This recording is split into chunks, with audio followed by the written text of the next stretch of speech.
Hello everybody and welcome to episode 14 of the Shiny Bees podcast. Today is Sunday the 26th of January, and coming up in today's show we have some news, we have a review of Sock Anatomy by Claire Devine, we have the Whipping Piccadilly section and the return of the pattern pick. So I need a drink, I need a friend, I need some help to get me back again.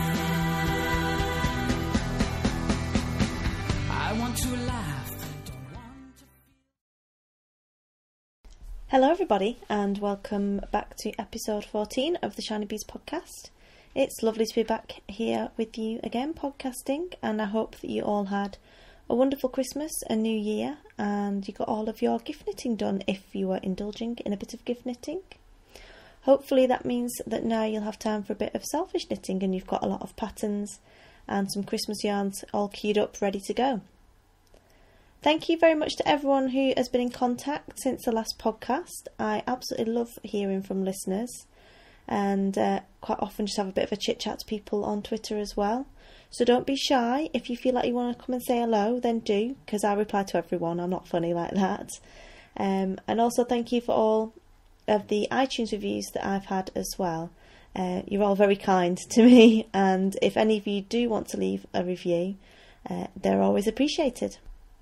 So we're on some busy times again here. Shiny Towers, more like Faulty Towers.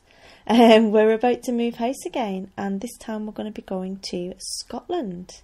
So we've been really busy sorting out lots of stuff, putting things on eBay, etc. And a lot of stuff has been going to the tip, massive decluttering.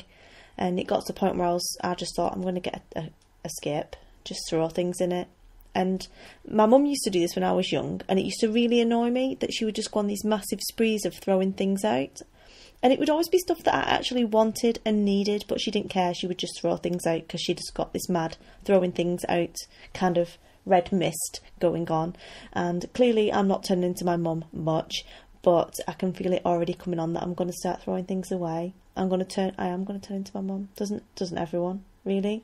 Hopefully I won't shrink to 4'11" because I'm not that big anyway, but I need that extra 4 inches. Anyway, there's been also a lot of busy times with the Money Pit, as mentioned last time. The Money Pit saga has continued from the roof and gone on to lots of other little jobs to do. It's just been kind of one thing after another with our little Victorian house. I think the house is just upset with us for not living there and is punishing us. But luckily, we had a tenant, and then that fell through. But we've now got another one, and hopefully they're going to be moving in very soon.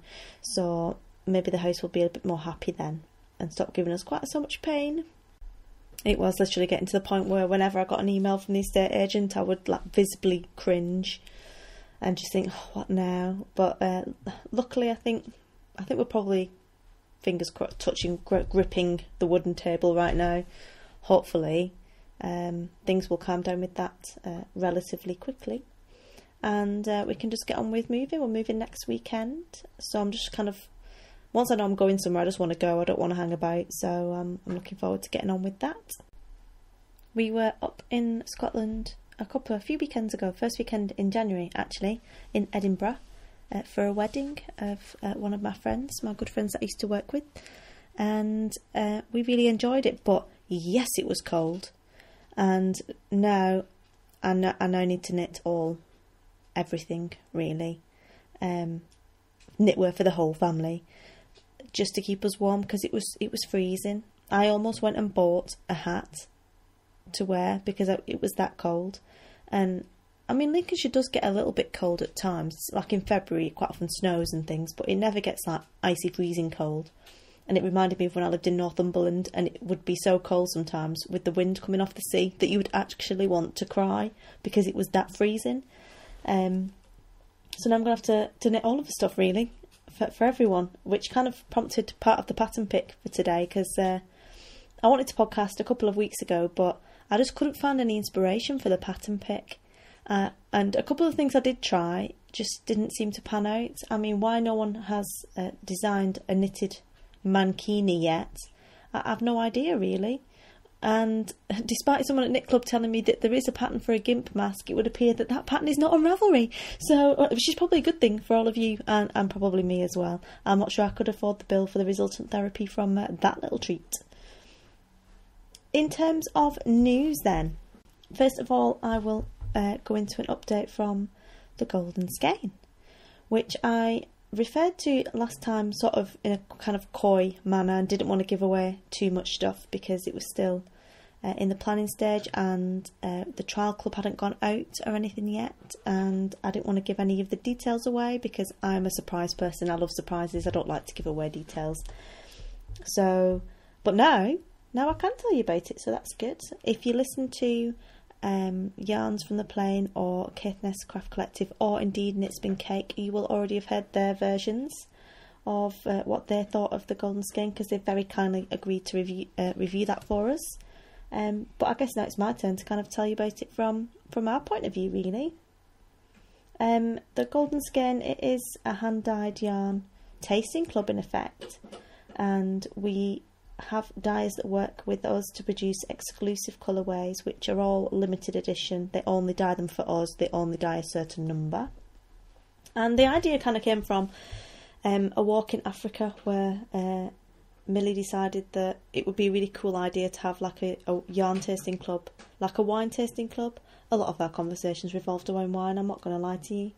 And disappointingly as it was kind of his idea. We sort of tweaked it a little bit, and we ran the trial club in December is the upshot of that, because we wanted to test all of our systems and make sure that everything worked correctly before we launched, which we did on the 1st of January. At the moment, the clubs that are available are the Power of 3 Club and the Slimmers Clubs. The Power of 3 Club is a club that is dyed to a specific inspiration picture, and you can see these inspiration pictures on the website. That was also the format that we used for the trial club. The idea being that we would send the same inspiration pictures to 3 different dyers that we'd teamed up with from around the world, really, and they would get the chance to dye in their own sort of unique style. That seemed to work out quite well with the trial club, and we did get 3 they were clearly related, but not very, very different. They definitely weren't the same skein by any stretch.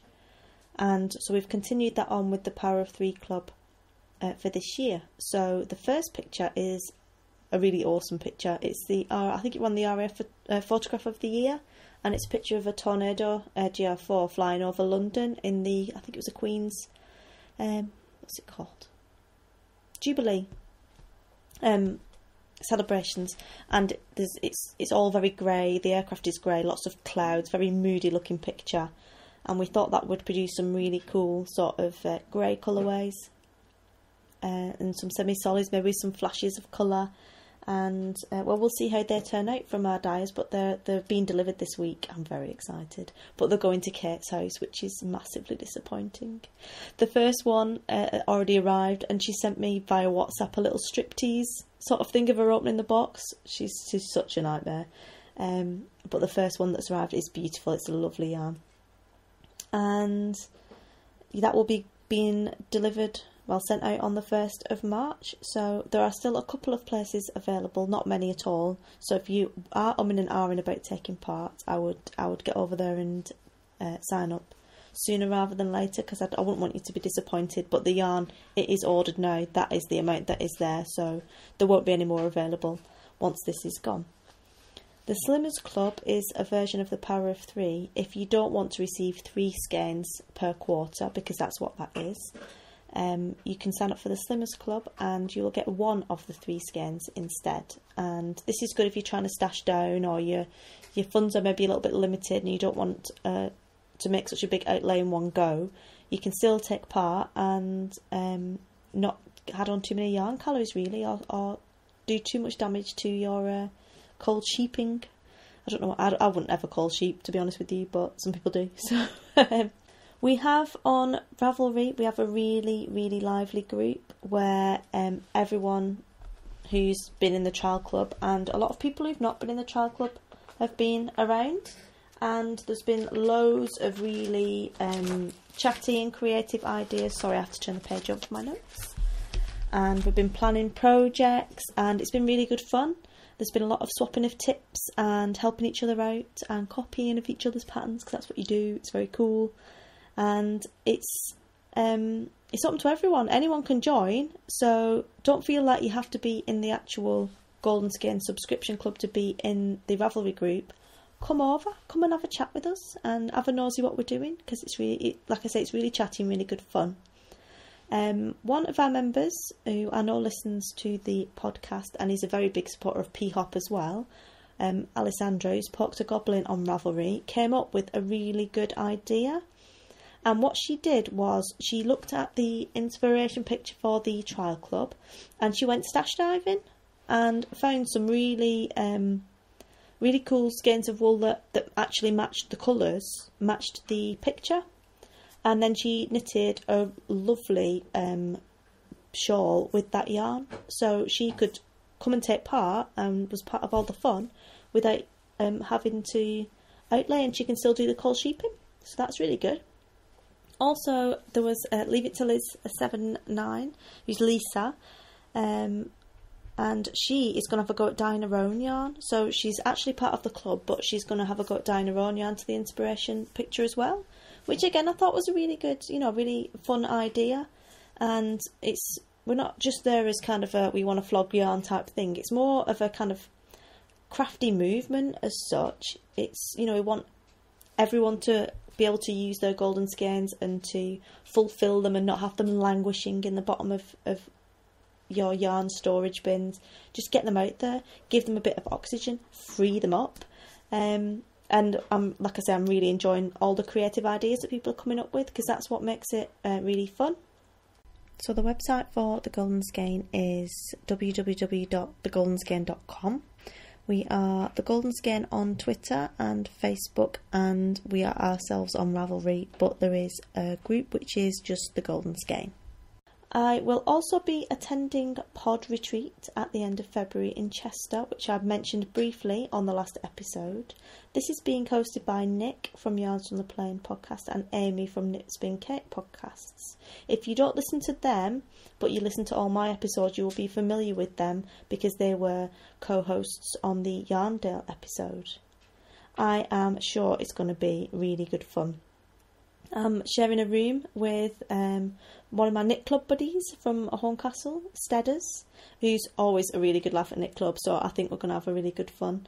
And there are plans being made at the moment for a day meet-up for people who want to come but can't come to the whole pod retreat thing.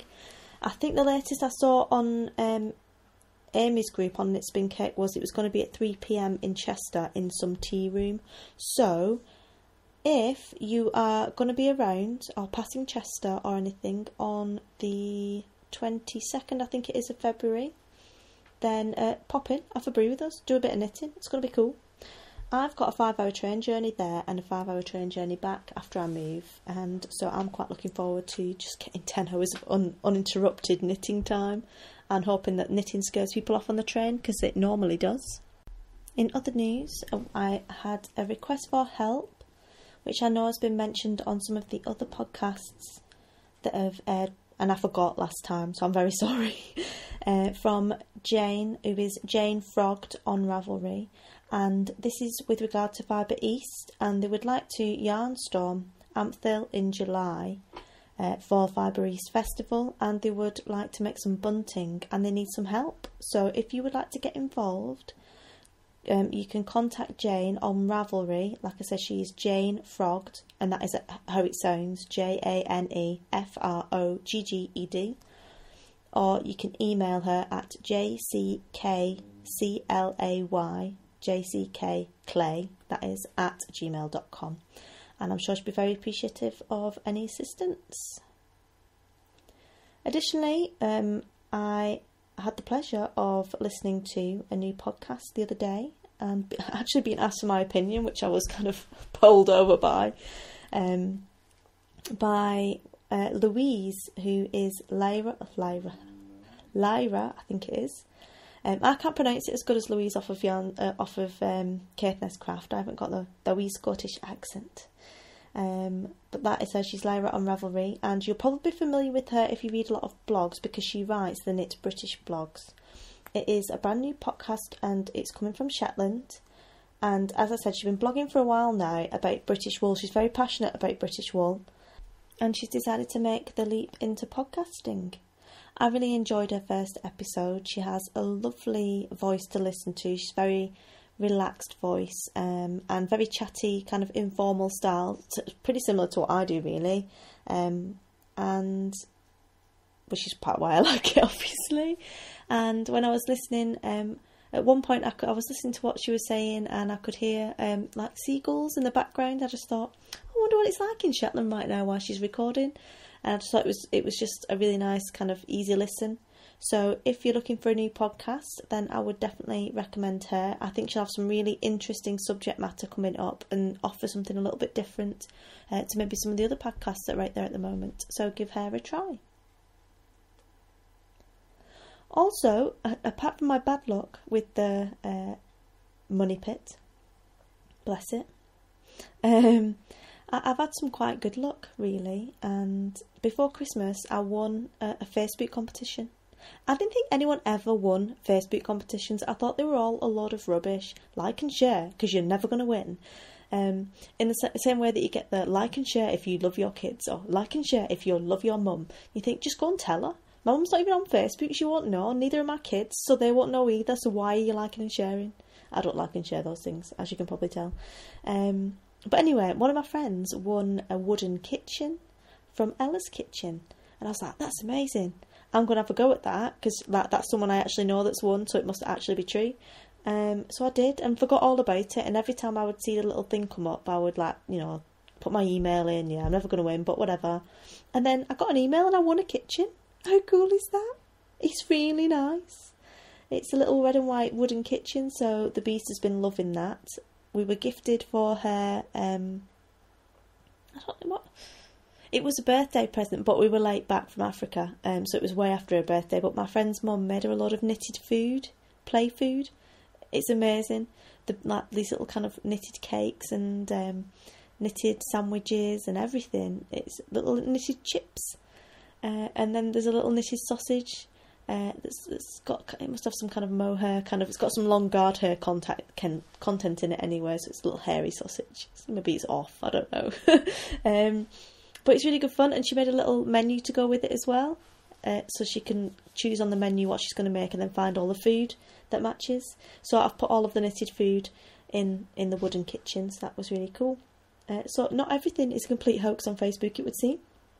I also won a copy of the latest Pom Pom Quarterly magazine, the Fading Light one, and again that blew my socks off because I never win anything ever, and that was in a competition in the group for Louise Tilbrook Designs, and this is run by Louise, who you will see in the group in the TGS group and in Shiny Bees group. Her Ravelry name is Mad Mum, and she is lovely. And she also designs the most beautiful socks. And I've been admiring these socks for ages because I like nosy. And when you share projects on the group, I go and have a look and see what everyone's been making and basically steal your ideas. Because that's what everyone does. And she's been knocking out these lovely textured socks for a while. And she's gone into full-on kind of pattern design in quite a big way now. And she had a design featured in the latest Pom Pom Quarterly, which was Silver Birch, which was another kind of quite classic for her textured, very textured kind of cabley, swirly design. Really, really pretty. So that is definitely cute. I was very excited to win a copy of that pattern.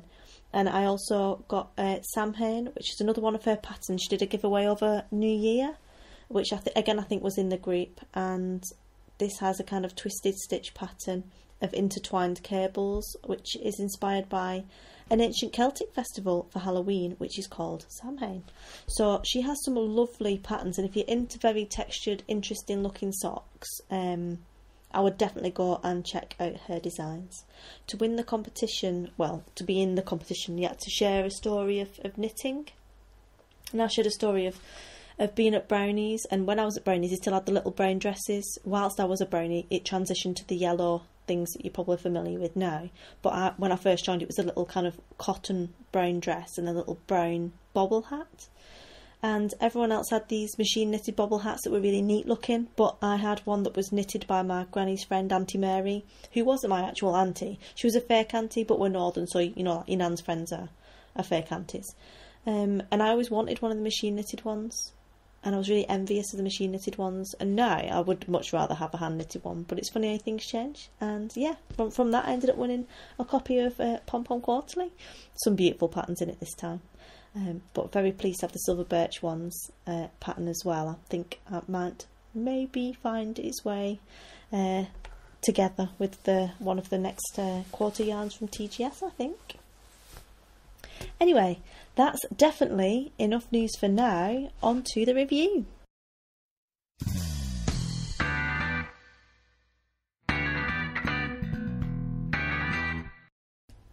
So, as I mentioned, we've got a book review this episode. I was very, very kindly sent a copy of Sock Anatomy, Dissecting Heels and Toes by Claire Devine to review.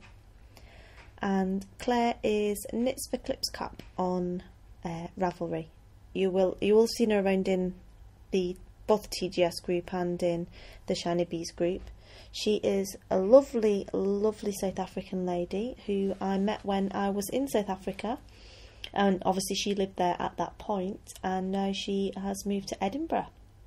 So hopefully we'll be able to get together a bit more often, maybe even get her on the podcast. What do you reckon, Claire? Yeah, we need some South African accents. We've not had any for a while, and you're the only South African around. So she's moved to Edinburgh, and as well as designing patterns and writing this ebook, she's been pretty busy. She's done the editing and layout on the I Make magazine, if you read that.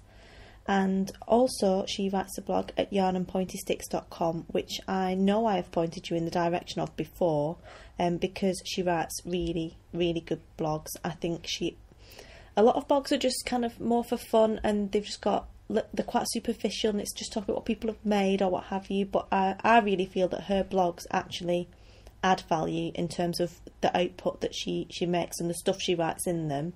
They're always really good. Somebody should really I know I've said this before, but somebody give her a column, really, in a magazine. Just do it. It'll be worth your while. Anyway, Sock Anatomy, Dissecting Heels and Toes is the book, and I'm going to attempt to review it. It is a book that is for beginners upwards, and it uses the vehicle of 9 different patterns to teach you different methods of turning a heel and different toe patterns and different ways of constructing socks. Each sock has a different stitch pattern as it goes through. So there's 9 very different designs, which is quite good fun, and it also is a good way of practicing new techniques on a small scale. For instance, lace knitting can be quite intimidating for a lot of people, and they find it quite daunting, especially if they're doing a shawl, and if they get it wrong, it could be hundreds of stitches potentially being ripped back, and that can put off quite a lot of people from trying those kind of techniques. But because these are so small, even if you completely cocked it up and ripped the whole thing out, you're probably only going to rip out 20 yards, so it's not a problem.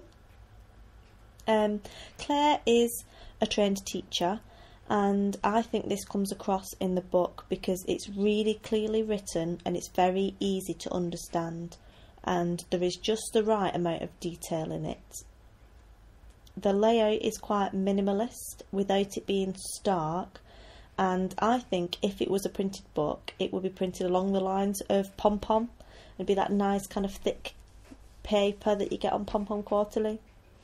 She has, in her writing style, she's very chatty and she's quite informal, which I find quite engaging, and it makes you feel more like you're kind of talking to a friend about the patterns and techniques, rather than being sort of dictated to, which sometimes books can be a little bit sort of patronising, really, in the way they're written, and that is not the case at all with this one.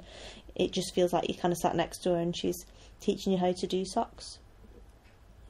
She has written her own instructions and diagrams as well, but they're very good and they're very clear to understand, but she's also included links to good video tutorials which are freely available in the public domain, which I love, because I quite often get confused by pictures, because I don't like how they'll do something and then you won't be able to see how they've got to the next picture. And I quite like to follow things up. Any techniques that I look at in a book, I like to follow up by looking at a video as well. And she's kindly already found ones that are suitable and of good quality to look at, which is really helpful. There's also lots of hints and tips just littered really throughout the text. And again, this adds to this impression that you're being taught by a friend and she's just passing on hints and tips to help you along your way, really.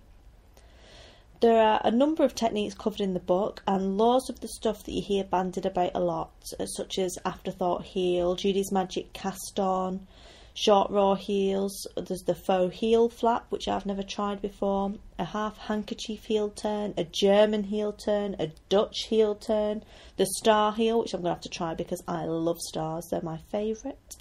And there's things such as a twisted German cast on, magic loop knitting, Kitchener stitch, sewn bind offs, wraps and turns, you name it, it's pretty much all covered in there.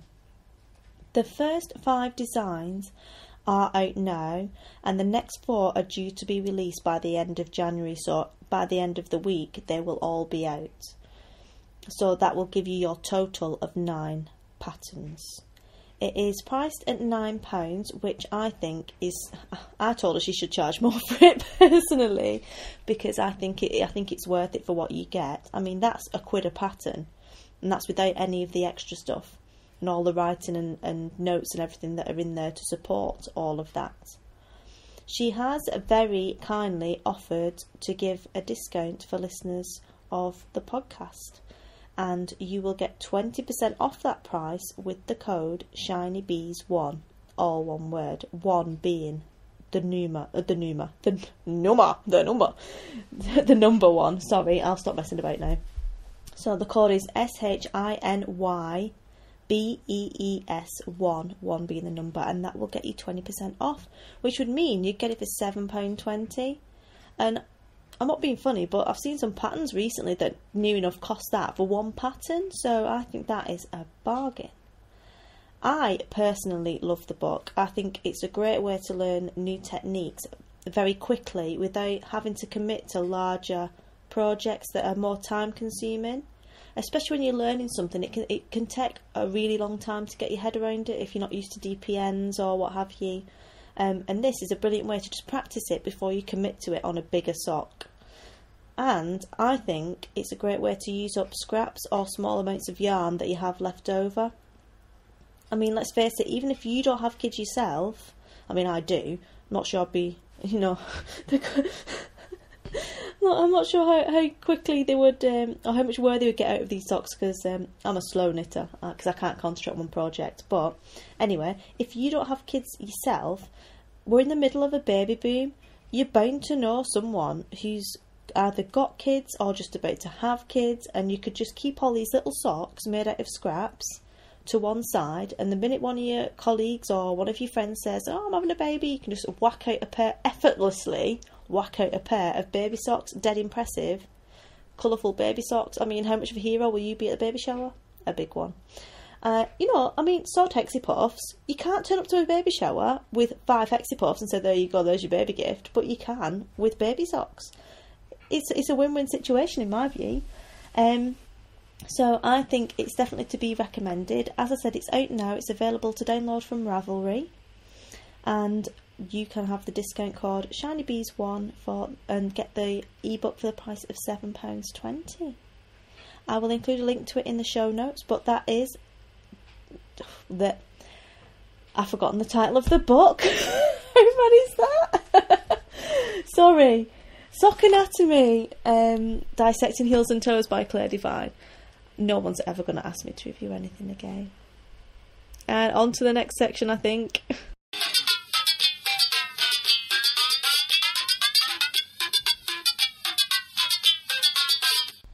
So, the return of the Whipping Piccadilly section. I never used to do Whipping Piccadilly sections in concurrent podcasts because I never had enough to talk about, but as there's been a bit of a reasonable gap in between this one and the last one I have a little bit to tell you about, so I'm going to do it. I'm going to start with finished objects, and in typical Jo style, I finished something that I hadn't even started last time, and all the stuff I started last time is still ongoing. But I have finished the Golden Skein Stretcher, which is my name for the project for the pattern Quaker Yarn Stretcher, which is by Susan Ashcroft, who is Stitch Nerd on Ravelry. It is a paid for pattern and it is €3. It was written originally for a worsted weight yarn on 6mm needles, but I used a fingering weight yarn on 4mm needles. And the idea behind this pattern is making yarn go further, hence the Skein Stretcher title. She wanted to find a pattern to use up skeins of hand spun, and she seemed to have a lot of them with just over 200 metres, and she wanted to get a scarf out of them rather than just a cowl.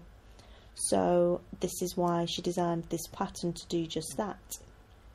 The pattern involves alternating rows of stocking and garter stitch, and it is a boomerang shaped scarf or shawl. It's come out really pretty. I've never really done a boomerang shape before, but I like how it's turned out because it looked quite an odd shape initially. It was very curved when I first cast on. It is a very relaxing knit. It's really easy to memorise the pattern, and the result is really, really nice actually. For such a simple pattern, it's come out really pretty. I have knitted this in the Golden Skein Trial Club yarn, which was dyed by For the Love of Yarn, who are a very small indie dyer from Glasgow who I met at Yarndale. And the colourway name is Walk of Tranquility. It is a merino bamboo blend, 80-20, and it is a really soft and airy yarn, which has resulted in a really nice drape in the scarf. The yarn itself has a really highly variegated pattern, and I'm not sure it is for everyone, but I love it because I love variegated yarns. But the pattern itself really allowed the colours to come out individually without the whole thing being too busy, I think. And it's definitely a pattern that I would knit again. It's ideal for knit club, ideal for travelling. In fact, I did a lot of it on the train up to Edinburgh and back. On the way there wasn't too bad. On the way back I was a little bit worse for wear, and it was still fine. So I would definitely recommend that pattern, which is Quaker Yarn Stretcher by Susan Ashcroft. That is the sum total of my finished stuff. Underachieving massively on the finished stuff front, definitely. But on the needles I have the Golden Dawn socks, which I mentioned last time. These are the Ribble Muster pattern by Christiane Eichler. I think last time I talked about it, the person who wrote it was called Frau Wapiki, but that has changed now for some strange reason.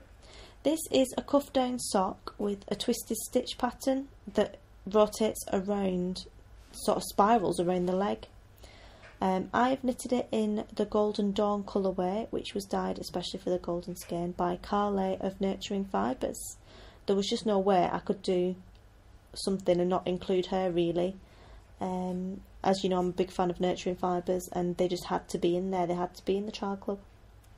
The yarn was 90 grams of a blue, green and grey variegated yarn, and then a 10 gram mini skein of yellow as a contrast. I decided that I wanted to do one heel in yellow with some sun rays coming out, which would be the twisted stitches in the pattern. And I'm up to the yellow heel part in one sock, but I was measuring it last night and checking how long the leg was against another pair of socks I've got, hand knitted ones in Nurturing Fibres, and it became quickly apparent that these socks were really narrow. I'm not sure what I've done or how I've managed it, but they've come out really skinny, and way too skinny. You can't really stretch the Nurturing Fibres because it's super twist. There just isn't a lot of give in it, and because I've done it on 2.25mm needles, it's even worse. So it's beautiful. The sock is really, really nice. I love how it is coming out, and it's very pretty, but it's going to have to be ripped back, I'm afraid. probably to the cuff, possibly even further, depending on whether I go up to 72 stitches or whether I just go up a couple of needle sizes. But I think I might have to go up a number of stitches, to be honest with you, because it's a country mile too small. So that was disappointing, I'm not going to lie to you. But I'm going to definitely cast on that pattern again, and I want, with the yellow heel, although I might turn it into a yellow toe because it will be a bit simpler, to try and represent the picture in the projects that I choose for the yarn, because it's like the first club, it's a child club, and I want it to be quite special because obviously it's quite a big step for us. So I'm trying to be a little bit sort of creative with all the yarns and the projects I've chosen for them. And in the child club picture, it's a kind of country scene, and there's a sunrise that's a big part of the picture, and I wanted to try and represent that in the project as well, if I can. So the Quaker yarn stretcher, it's got quite the sweeping kind of boomerang shape, sort of matches up to the kind of rolling hills in effect in the photo that we used as the inspiration picture. And obviously the yellow heel in the sun for the Ribble Muster socks, and also the other skein of yarn, which has been dyed by Sparkle Duck. That's very moody kind of colourway, and it's a silk blend, and I want to use that to do Deer Green, which is a pier hop pattern for a triangular shawl with, it's got in it lace tree motifs, and that obviously will represent the trees in the landscape as well. So I'm trying to kind of combine them all up really and be a bit creative with it, and I haven't cast on Deer Green yet, but I'll let you know how that goes. I think it was designed specially for a shawl competition, then the pattern was donated to P-Hop, so I think that could be really good. Other things that are ongoing are the Cranford mitts from the P-Hop knit along. I've got one mitt. I'm like Michael Jackson with my one glove, and I need to just cast on the other one and get on with it really, but it's kind of like second mitt syndrome. So no progress on that, I'm afraid, but the one Michael Jackson mitt is really nice. The other projects ongoing are Protea on a Sunny Day, which was the Sunny Day Shawlette by Carly Daning. She is the lady who dyes Nurturing Fibres, and that is being knitted in Nurturing Fibres Super Twist sock wool in the colourway King Protea. And that, I'm still on the triangular body part of that shawl, and that is ongoing.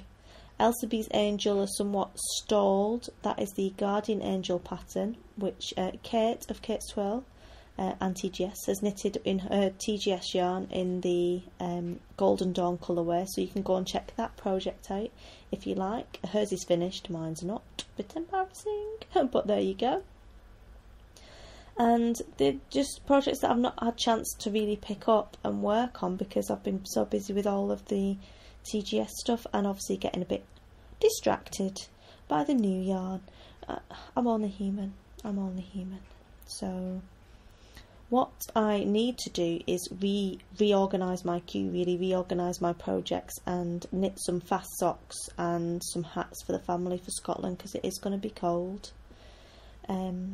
So I have joined the Socks with Sarah group, which is if you go to Friends of Knitting Sarah group on Ravelry, there's a sock knit along, and the idea behind this is that you every day you just try and do a couple of rows, just try and fit in a little bit of knitting here and there to your daily life, and the cumulative effect fitting in the odd row here and there can be quite big. So I'm going to take part in that and see if I can hurry some of these socks along really, because again I've got golden skeins that need to be, not from the golden skein but from elsewhere, that need to be fulfilled and made into the promised socks, so I need to be getting on with that, and hopefully that will be successful. There's been absolutely no sewing to speak of whatsoever, so I'm going to glaze over that and move straight on to the pattern pick.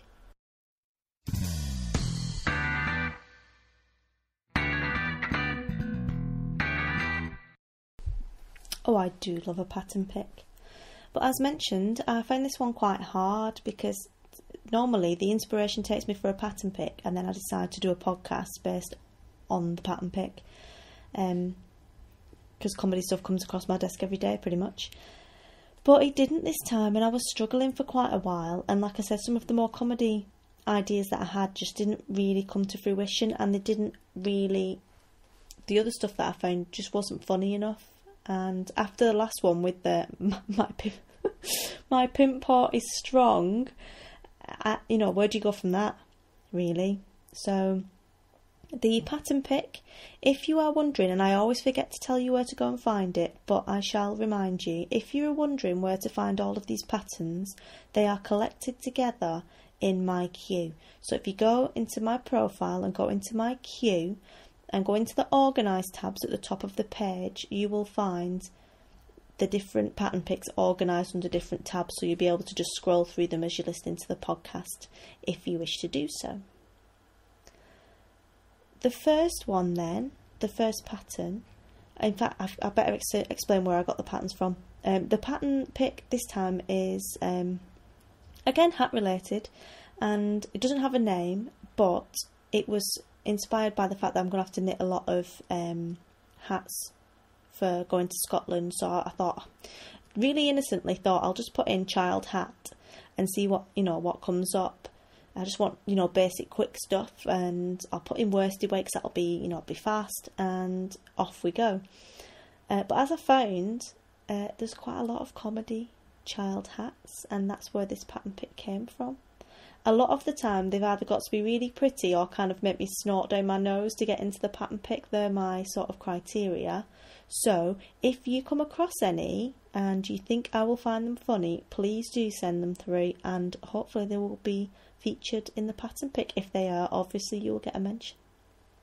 So the first one then is the Baby Jester hat by the lovely Woolly Wormhead. This is a free pattern for a knitted jester hat, and it's full on 3D. It's got the 3 points on it. It's knitted from the bottom up in the round, and then you've got the 3 needle bind off at the end. This is the perfect hat for those days when your child thinks that he or she is the court jester. We've all had them. They think it's hilarious to push you beyond the edge of reason, and you just aren't finding it funny at all. Get one of these hats knitted up. You can get your own back on them. It's the only way to get your own back on children without getting put in jail, really, I guess. You could even put some little bells on the end, and then you'd be able to hear where they were if they were running around. But definitely one worth considering, the Baby Jester hat by Woolly Wormhead. Moving swiftly on to the next one. This is the Shrek hat by Tara Miller. It is a paid for pattern, and it is $3. It's pretty much as it sounds. It's a knitted hat pattern for a green hat with the little Shrek ears coming out of the side. There are sizes in this from wee baby all the way up to adult size. And I chose this one based purely on the comedy picture of the little girl model in the hat.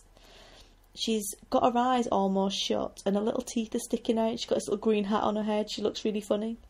And she reminded me a little bit of Her Britannic Majesty, who she's sort of learning how to smile for the camera now, but she doesn't smile. She just kind of crunches her eyes up and sticks her little teeth out. She doesn't have a Shrek hat though, disappointingly. And it would seem only 2 people in the world, or 2 projects on Ravelry, have made the Shrek hat. Surely someone else needs one of these in their lives. So go forth and make Shrek hats. The next one was situated directly adjacent to the Shrek hat, and this is the Child Beard hat by Jodie Maloney. This is a paid for pattern, and it's £4.50. It's a crochet beanie hat this time with an integrated beard option. So you have your little beanie hat, and then the beard is crocheted, and this is attached to the hat by 2 buttons. This is probably quite useful. I don't know many children who would put up with a knitted beard, a crocheted beard even, on their face. So you can have it for the comedy value and then detach from the buttons if need be. The next one that I came across was the Elijah Cabled hat by Diana Trolldahl. This is a paid for pattern, and it's $1.99. available on Ravelry and the KnitPicks website. This is a pattern for a knitted colourwork beanie, which uses drop stitches and slip stitches to create a winged cable hat to create the pattern. So it looks quite complicated, but it is apparently quite easy. I haven't made it, so I can't verify that, but I'm told it's quite easy. Now, the reason this one got into the pattern pick, somewhat unsurprisingly, is for the comedy picture, and there's a gentleman modelling the hat in the main picture who has a rather impressive beard. This by itself is not funny enough. However, I thought he was cuddling, in the picture, 3 little kiddies, probably his children, you know, with these 3, sorry I'm turning the page, with these 3 knitted beanies on, because the picture was cropped and you could only see the top of the beanies. Anyway, when I went into the pattern, it turned out that he wasn't in fact cuddling 3 children, he was cuddling 3 kind of squash type pumpkin sort of vegetables which were wearing beanies, which sort of made the whole thing a little bit weird, a little bit sinister with their very large beard. So that was quite funny. The pattern's quite nice. And then we move on to the elf hat knitting pattern, which is by Melody Rogers, and it is another paid for pattern at $3.75. This is a pattern for a knitted stocking hat, and size from newborn up to adult, and knitted in the round. It's stripy, red and green, with a fairy pom-pom and a fairy brim. Again, chosen due to the comedy picture, because the model is a little child who's butt naked. He or she, I'm not sure which, he or she is butt naked, but it's not obvious which kind he is or she is. But they've got the hat on, so butt naked, wearing this hat, and they've got their hands up to the face in a kind of like oopsie sort of I'm so naughty, I'm so cheeky way, sat on a blanket. I just thought, wouldn't it be really funny if this child had got their own back on the adult that made them wear this and pose in this manner, so that millions of people on Ravelry can see them, if they'd peed on the blanket. I reckon they probably had peed on the blanket, and I reckon that Melody Rogers probably kind of deserved it. There's loads of patterns for, you know, you get a newborn baby and they put these ridiculous hats on them and then put them in a basket, or it's normally a basket or some kind of tub, and they're always asleep but they're wearing a comedy outfit, or they make them do that thing where they put the little head on the little hands with the comedy hat on. I just think it's kind of tight.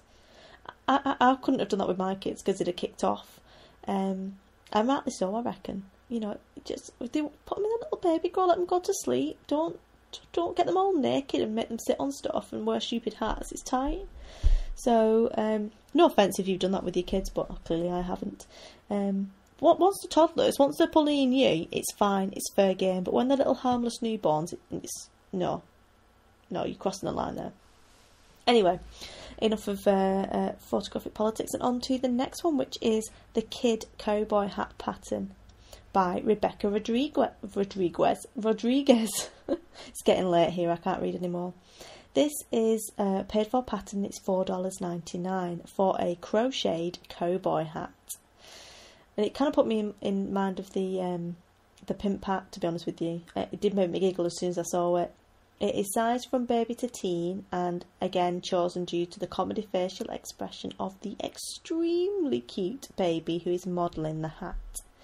It's got this really it's got really kind of cute little chubby cheeks, but a very serious, are you looking at me kid kind of face going on. And it's been modelled, he's sat next to like a wooden bar as if he's in a saloon. And he just looks like a kind of, it's weird, the second picture down, again, is very cute, but he just looks like a really wise old man, even though he's a baby.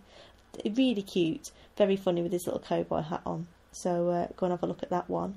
And finally, the one that kind of started the whole thing off is Pumpkinhead by Heather Bulow. It is a free pattern, and it is a knitting pattern for a pumpkin head.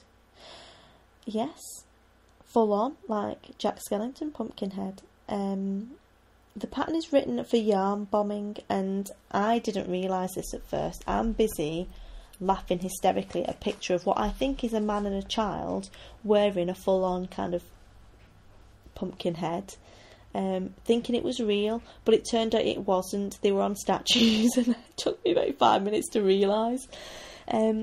There are no holes for seeing or breathing, so the final product is not recommended to be worn by living creatures. But I reckon you could always, amend the pattern and put some yarn overs in the mouth maybe, so a bit of ventilation, who knows. But yes, definitely another one to be recommended. So that is the pattern pick for this week, the just plain old child hat pattern pick.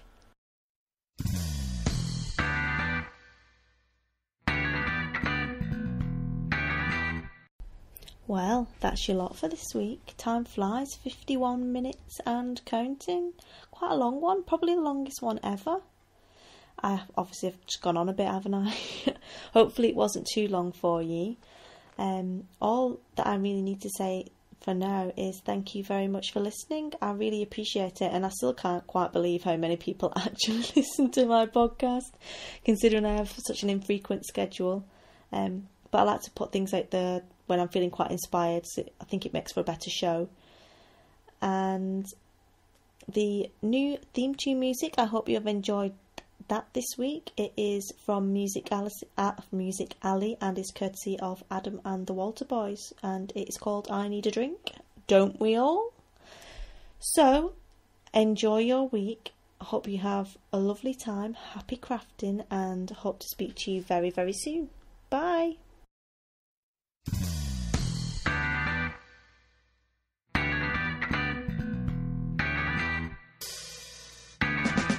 You've been listening to the Shiny Bees podcast. Show notes for the podcast can be found on the blog at shinybees.com. I'm Shiny Bees on Ravelry and on Twitter. The Shiny Bees group on Facebook. You can email me at info@shinybees.com or leave a comment on the blog. Everything relating to The Golden Skein can be found at thegoldenskein.com. Music for this episode was kindly provided via Music Alley by Adam and the Walter Boys. I Need a Drink.